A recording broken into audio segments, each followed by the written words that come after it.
कृष्णा, आप सबका स्वागत है और उम्मीद करती हूँ आप सबको अच्छा लग रहा होगा जो भी मैं डाल रही हूँ।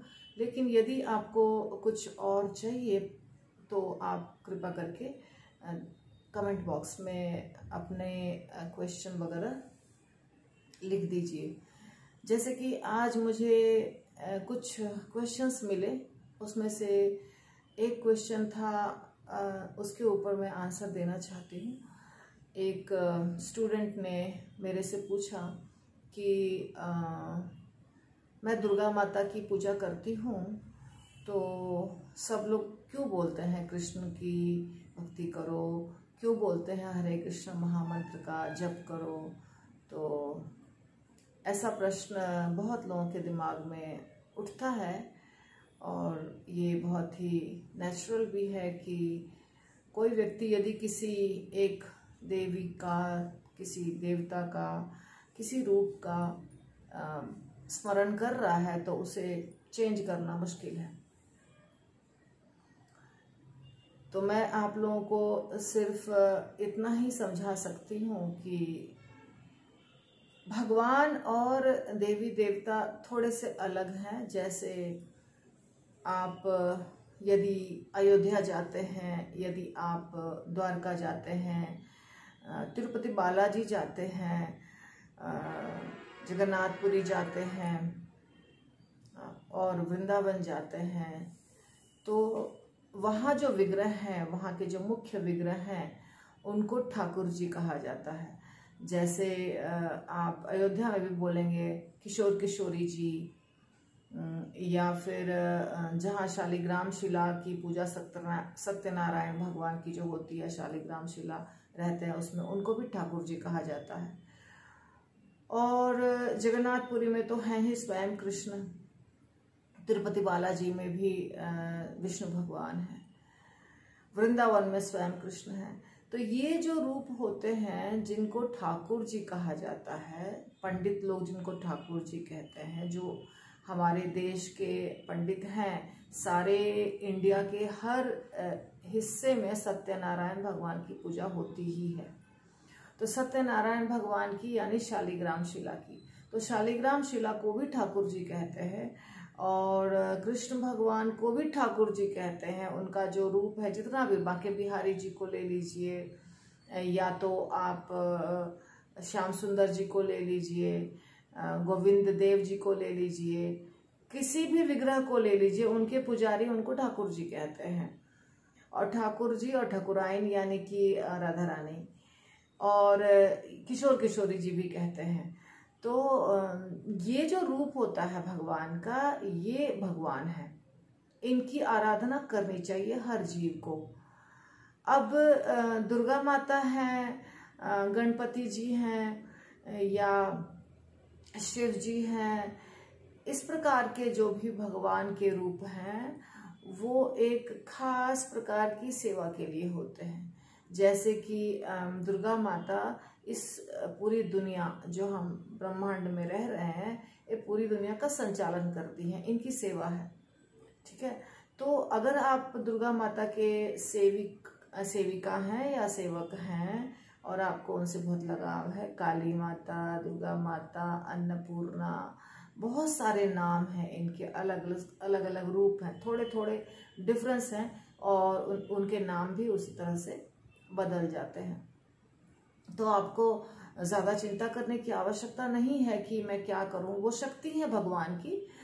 जैसे कृष्ण भगवान की शक्ति राधा रानी है, विष्णु भगवान के साथ लक्ष्मी जी रहती हैं, रामचंद्र जी के साथ सीता माता रहती हैं, और कृष्ण भगवान के साथ राधा रानी या रुक्मिणी या जिन भी विठल रुक्मिणी जिनकी रूप की आप आराधना करते हैं, तो वो शक्ति हैं। भगवान की शक्ति और भगवान में कोई फर्क नहीं है। और वही शक्ति कार्य के अनुसार दुर्गा का रूप लेती हैं, काली का रूप लेती हैं, अन्नपूर्णा का रूप लेती हैं, पार्वती माता का रूप लेती हैं। अर्थात जैसी सेवा रहती है वैसा रूप उनको ग्रहण करना पड़ता है। तो आप खुद सोचिए दुर्गा माता कितना सारा हथियार ली हुई है हाथ में। आप जब दुर्गा पूजा देखते हैं, दुर्गा पूजा में भगवान दुर्गा माता के विग्रह को, तो उनके भुजाओं में बहुत सारे अस्त्र शस्त्र रहते हैं, नाश करने के लिए, असुरों का नाश करती हैं वो। और काली माता अपना जीवा निकाले रहती हैं, वो भी किसी का वध कर रही हैं, वध करती हैं तो उनके हाथ में खून का पात्र होता है, किसी राक्षस का वध करती हैं। तो ये उनकी सेवा थी जो उन्होंने उस रूप में की। दुर्गा माता की भी सेवा थी, उन्होंने भी बहुत विकराल रूप धारण किया था और असुरों का वध किया। ऐसा आप अगर पुस्तक पढ़ेंगे तो आपको मिल जाएगा कि उनकी लीलाएं कैसी कैसी हैं। लेकिन राधा रानी के हाथ में क्या रहता है? राधा रानी के हाथ को अगर ध्यान से आप देखेंगे तो उसमें कमल का फूल रहता है। तो राधा रानी बहुत प्लेजेंट फॉर्म में रहती हैं। भगवान कृष्ण बांसुरी बजाते हैं और राधा रानी एक हाथ से आशीर्वाद देती हैं भक्तों को और एक हाथ में उनके फूल रहता है। राधा रानी के हाथ में कोई अस्त्र शस्त्र नहीं रहता है, क्योंकि वो नित्य विहारिणी, यानी कि भगवान कृष्ण और राधा रानी दोनों बिना टेंशन के रहते हैं, सिर्फ प्रसन्नता पूर्वक लीला करते हैं। तो बहुत अच्छा लगेगा आपको यदि आप इस रूप की आराधना करेंगे, यानी कृष्ण और राधा रानी के रूप की आराधना करेंगे। आप सोचेंगे कि जैसे कि मुझे उस स्टूडेंट ने बोला कि मैं जो जो इच्छा करती हूँ मेरी इच्छा पूरी हो जाती है, मैं दुर्गा माता की बचपन से ही कर रही हूँ पूजा और मेरी सारी इच्छाएं पूरी हो जाती हैं। इसी प्रकार बहुत सारे डिवोटीज हैं पुणे में जो मैं पुणे की भक्त हूँ इसलिए पुणे के बारे में जानती हूँ। तो पुणे में ऐसे बहुत सारे डिवोटीज हैं जिनके मुंह से सुना है, बोलते हैं कि जो दगड़ू सेठ गणपति है वहाँ पे इच्छा किया तो इच्छा पूरी हो जाती है। तो बहुत लोगों को लगता है कि फिर हम वहीं क्यों नहीं करें, उन्हीं से क्यों नहीं मांगे। हम कृष्ण के पास जाते हैं तो इच्छा पूरी होती ही नहीं है और बहुत समय लगता है और इच्छा भी पूरी नहीं होती है। ऐसा नहीं है। भगवान कृष्ण भगवान के पास अगर आप जाएंगे तो इच्छा पूरी होगी, पर भगवान नहीं चाहते हैं कि आप सिर्फ भौतिक इच्छा के बीच में ही फंसे रह जाएं। जैसे कि धन चाहिए, पुत्र चाहिए और जमीन जायदाद चाहिए, नौकरी चाहिए, बहुत सारा लंबा लिस्ट है। तो ये सब चीज चाहिए। तो ये सब चीजें अगर आप मांगते रहेंगे और एंजॉय करते रहेंगे इन चीजों को, तो इसका तो कोई अंत नहीं है।